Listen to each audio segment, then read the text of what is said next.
आज बेटा हम आपसे परमाणु संरचना के बारे में बात कर रहे हैं, जिसमें सबसे पहले हम परमाणु मॉडल का अध्ययन करेंगे। हमारा बेटा पहला परमाणु मॉडल जो है वो थॉमसन का परमाणु मॉडल है। ठीक है, इसका बेटा थॉमसन का परमाणु मॉडल।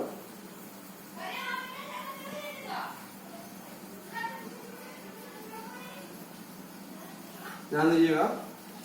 देखिए बेटा, ये जो है थॉमसन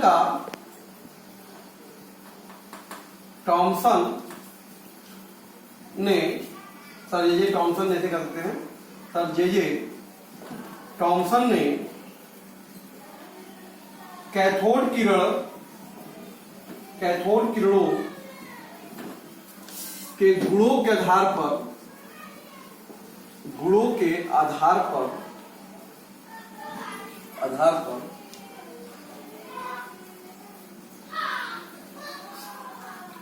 प्राप्त हुए परमाणु के मूल कण जो है बेटा, मूल कण इलेक्ट्रॉन के आधार पर अपना प्रथम मॉडल प्रस्तुत किया।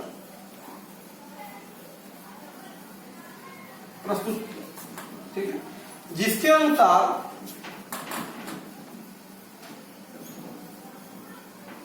अनुसार बेटा बताया इन्होंने जो है विद्युत अति सूक्ष्म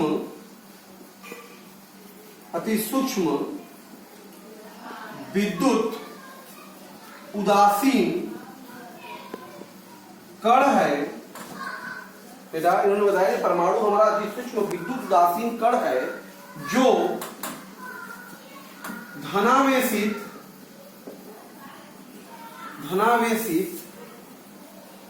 व ऋणावेशित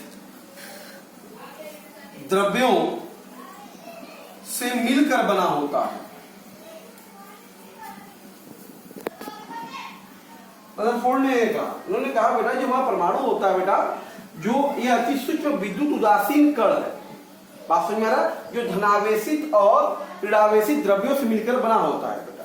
जिसमें परमाणु में उन्होंने बताया परमाणु में धनावेशित द्रव्य है बेटा, धनावेशित द्रव्य एक समान रूप से फैला रहता है तथा ऋणावेशित जो इलेक्ट्रॉन जो हैं, इलेक्ट्रॉन धनावेशित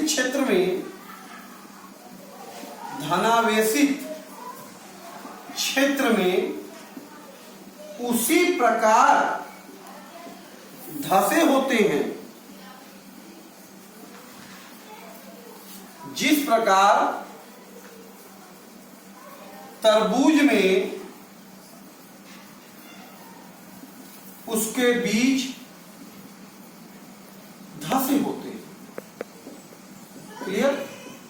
तो कहने का मतलब यह बेटा, हमारा परमाणु जो है वो विद्युत उदासीन कण है जो धनावेशित और ऋणावेशित द्रव्य। परमाणु जो है बेटा हमारा वो अति सूक्ष्म उदासीन कण है बेटा, उदासीन कण है जो धनावेशित और ऋणावेशित द्रव्यों से मिलकर बना होता है, और जिसके अंदर बेटा धनावेशित द्रव्य एक समान रूप से फैला होता है, और जो हमारे ऋणावेशित इलेक्ट्रॉन है उसमें उसी प्रकार से धसे होते हैं जैसे कि तरबूज में एक उसका क्या हो, बीज धसा हो। जैसे देख सकते हैं यहाँ पर, ये हमारा तरबूज का मॉडल बना ले। देखिए ये अगर तरबूज का मॉडल है बेटा, ये तरबूज हम आधा बीच से अगर काट दे रहे हैं बेटा, तो ध्यान दीजिएगा, तो ये इस तरह से ये जो है इसमें बीज जो धसे होते हैं इस तरह से जो आप देख रहे हैं ये, और ये आपका जो है रेड पार्ट है तरबूज का, ये जो लाल भाग है, ये जो लाल भाग है बेटा ये धनावेशित द्रव्य है, जो धनावेशित द्रव्य है। और ये जो आप देख रहे हैं धसा हुआ जो आप इसमें देख रहे हैं बीज, वो क्या है, वो इलेक्ट्रॉन है। क्या है ये? इलेक्ट्रॉन। बात समझ में आया? इसी वजह से हम लोग इस मॉडल को, इसे बेटा तरबूज का मॉडल कहते हैं। क्लियर है बेटा? इसलिए देखिए ये कैसा मॉडल है? तरबूज की तरह है, इसलिए इनको बेटा तरबूज का मॉडल भी कहते हैं। ये मॉडल खास तौर पे, यह मॉडल जो है परमाणुओं के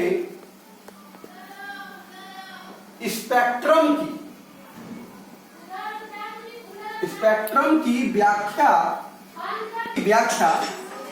करने में असफल रहा। ठीक है बेटा? इस तरह से बेटा ये हमारा थॉमसन का परमाणु मॉडल प्रथम मॉडल था। तो इस तरह की कमियों को दूर करने का बेटा रदरफोर्ड ने प्रयास किया। तो आइए हम जानते हैं रदरफोर्ड के मॉडल के बारे में। क्लियर है बेटा?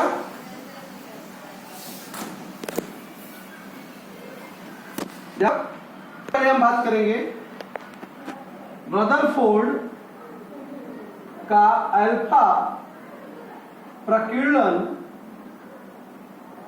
प्रयोग। जिस आधार पर इन्होंने कुछ निष्कर्ष निकाले और मॉडल प्रस्तुत किया। ध्यान दीजिएगा, इसमें हुआ क्या? रदरफोर्ड ने बेटा एक स्वर्ण पत्र लिया। ध्यान दो, रदरफोर्ड ने एक स्वर्ण पत्र लिया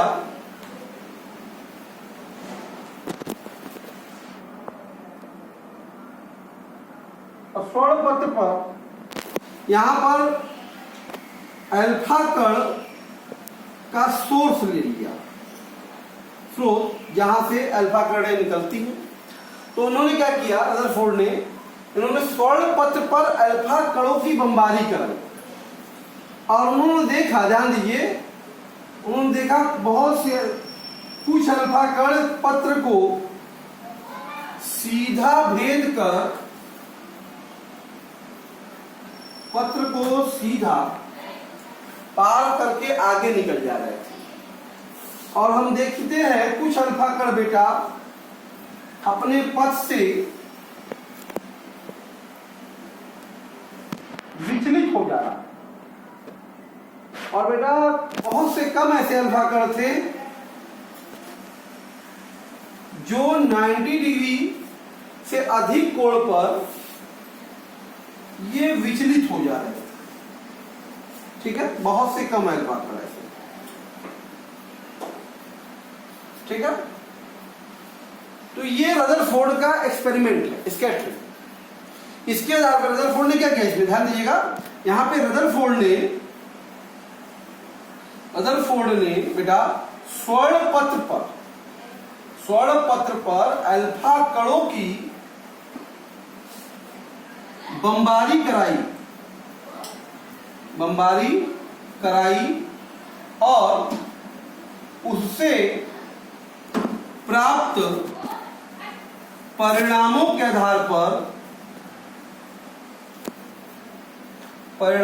आधार पर कुछ निष्कर्ष दिए।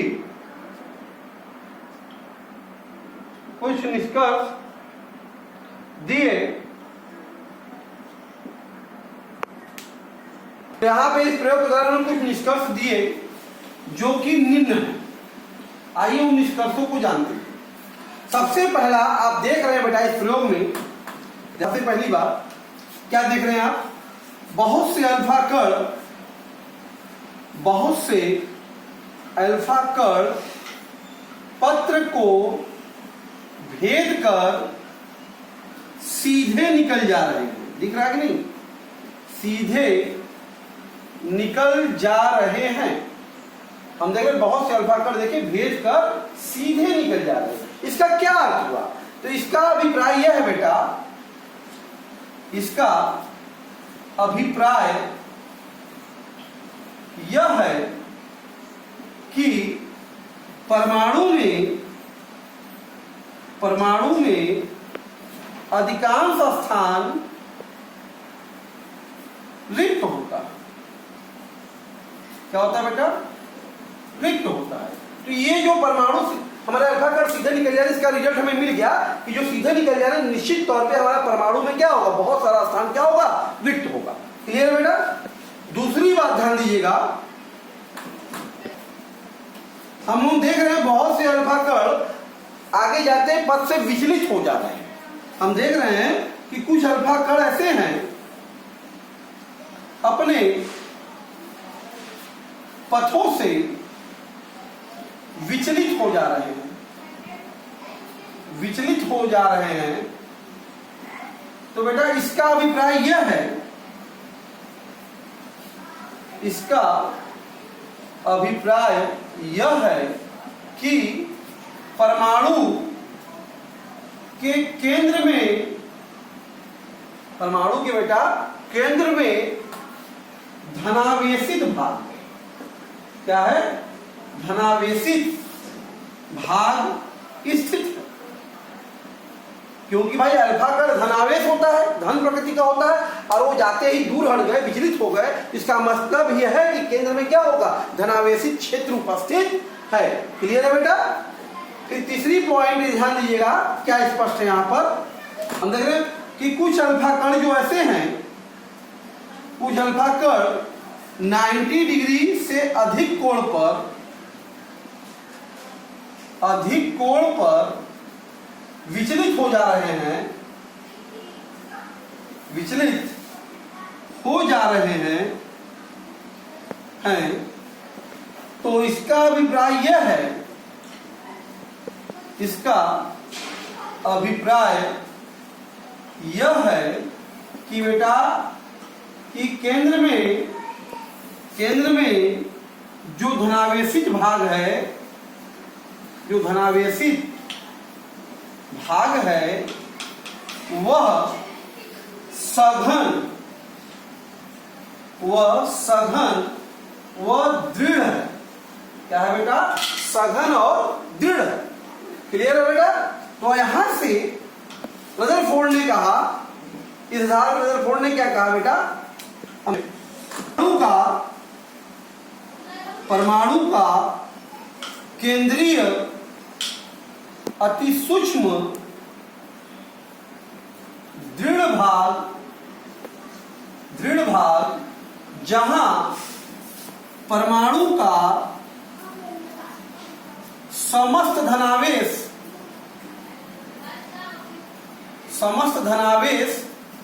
व लगभग समस्त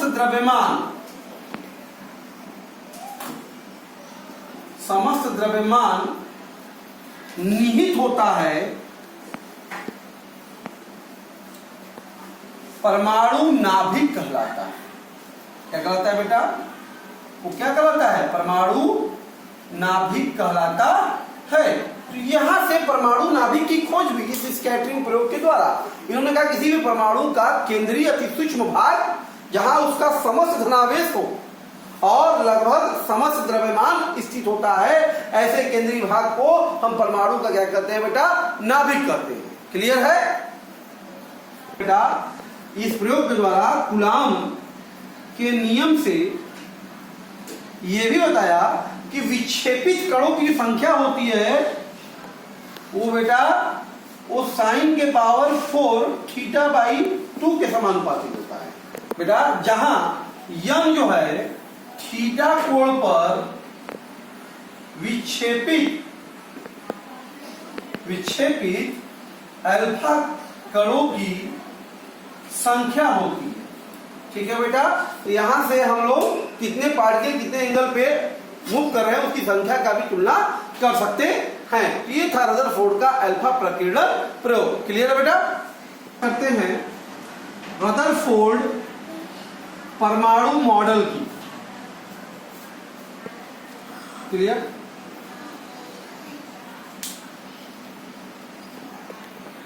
रदरफोर्ड ने अल्फा प्रकीर्णन प्रयोगों के निष्कर्ष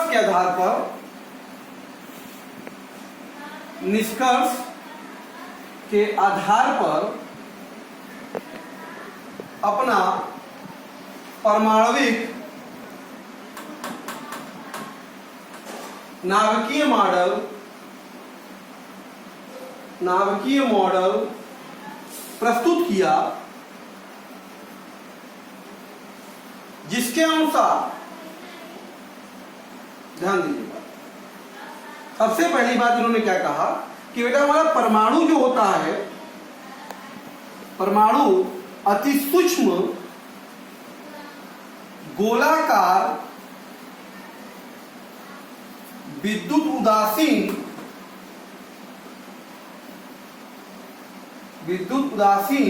कण है। क्या कहा इन्होंने कि परमाणु जो हमारा है बेटा अति सूक्ष्म गोलाकार विद्युत उदासीन कण होता है। दूसरी बात इन्होंने कहा कि परमाणु का केंद्रीय अति सूक्ष्म दृढ़ भाग, जहां परमाणु का समस्त धनावेश व लगभग समस्त द्रव्यमान निहित होता है, बेटा परमाणु नाभिक कहलाता है। क्या कहलाता है वो? परमाणु नाभिक कहलाता है। क्लियर है बेटा? तीसरी बात उन्होंने क्या कहा,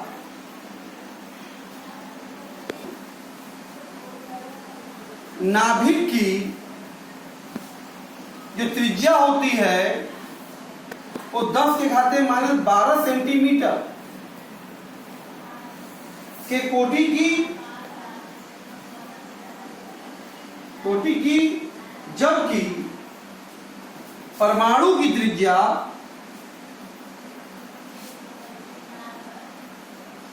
त्रिज्या 10 के घाते -8 सेंटीमीटर की होती है।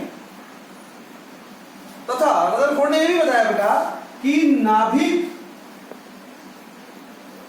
की जो त्रिज्या होती है वो परमाणु द्रव्यमान के घनमूल के समानुपाती होता है। क्लियर है बेटा? बेटा हमने कहा कि R बराबर तो क्या होगा 1.33 10 के पावर -13 A के पावर 1/3। R क्या है? परमाणु नाभिक की त्रिज्या है और ये उस परमाणु का द्रव्यमान संख्या है बेटा। उसके बाद इन्होंने क्या कहा रदरफोर्ड ने, चौथा पॉइंट, कि नाभिक के बाहर विशाल क्षेत्र में इलेक्ट्रॉन उपस्थित रहता है जो नाभिक के चारों तरफ वृत्ताकार कक्षाओं में घूमता रहता है। क्लियर है बेटा? क्या करता है? नाभिक के चारों तरफ वृत्ताकार जो कक्षाएं होती हैं उसमें इलेक्ट्रॉन क्या करता है? घूमता रहता है। इलेक्ट्रॉन और नाभिक होते हैं बेटा, इलेक्ट्रॉन व नाभिक परस्पर स्थिर विद्युत आकर्षण बलों द्वारा बेटा, आकर्षण बलों द्वारा बंधे होते हैं। क्लियर है? तो ये था रदरफोर्ड के परमाणु मॉडल की बातें। अच्छा, आपको लग रहा होगा कि बेटा ये जो रदरफोर्ड का मॉडल है, ये मॉडल सौर मंडल की तरह है। जैसे सूर्य के चारों तरफ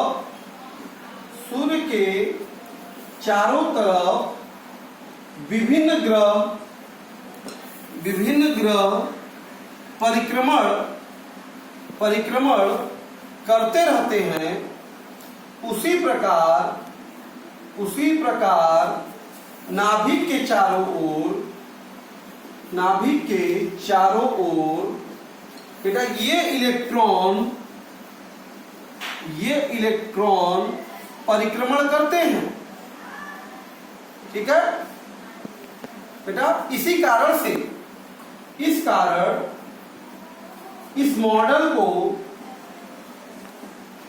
बेटा सौर मॉडल क्या कहते हैं बेटा, सौर मॉडल भी कहते हैं, ठीक है। ये हमारा सोलर मॉडल के नाम से भी जाना जाता है। क्लियर है बेटा। तो ये था हमारा रदरफोर्ड के परमाणु मॉडल। अब आइए इसकी कमियों पर विचार करते हैं कि इस मॉडल की मुख्य कमियां क्या हैं। रदरफोर्ड के परमाणु मॉडल की कमी सबसे बड़ी ये है बेटा, मैक्सवेल के अनुसार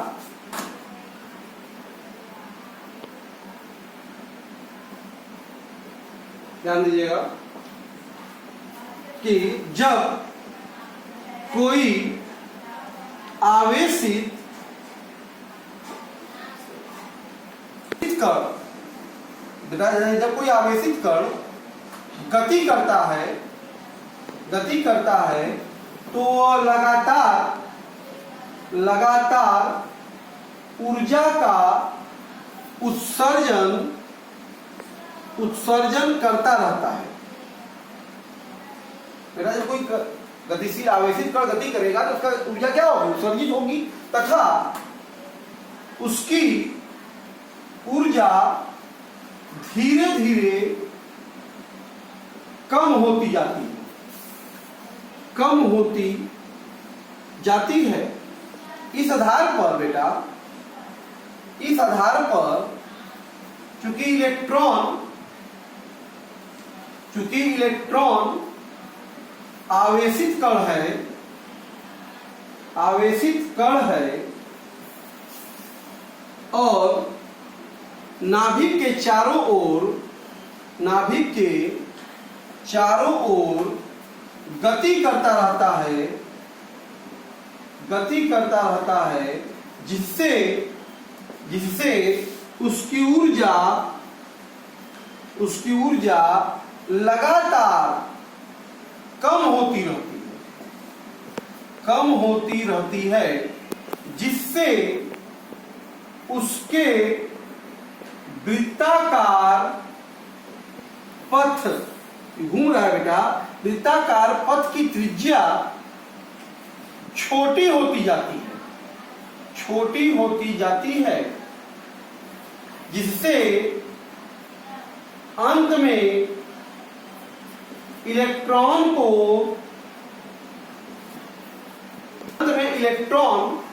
नाभिक में गिर जाएगा, जिससे परमाणु का विनाश हो जाएगा।